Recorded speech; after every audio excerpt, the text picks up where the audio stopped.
తూర్పుగోదావరి జిల్లా రాజమండ్రిలోని కోటిలింగాల ఘాట్లో అంతర్జాతీయ యోగా దినోత్సవాన్ని నిర్వహించారు. కార్యక్రమంలో ఎంపీ పురంధరేశ్వరి పాల్గొని యోగాసనాలు వేశారు.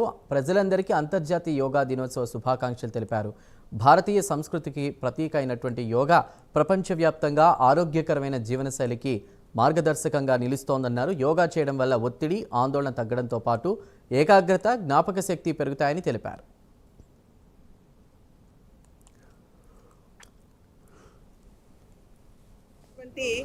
యోగాతో మనకున్నటువంటి అవినాభావ సంబంధం మర్చిపోతున్నటువంటి సందర్భంలో నరేంద్ర మోడీ గారు యోగా యొక్క ప్రాధాన్యతని ప్రాముఖ్యతని తెలియజేస్తూ వారు ఐక్యరాజ్య సమితిలో ఈ విషయాన్ని పెట్టడం మాత్రమే కాకుండా ప్రపంచం అంతా కూడా యోగా యొక్క గొప్పతనాన్ని గుర్తించి యోగా దినోత్సవాన్ని జరుపుకోవాలి అని చెప్పి వారు అభ్యర్థించినప్పుడు దగ్గర 177 దేశాలు ఇవాళ ప్రపంచ వ్యాప్తంగా కూడా జూన్ 21వ తేదీన యోగా దినోత్సవం చేసుకోవడం జరుగుతుంది.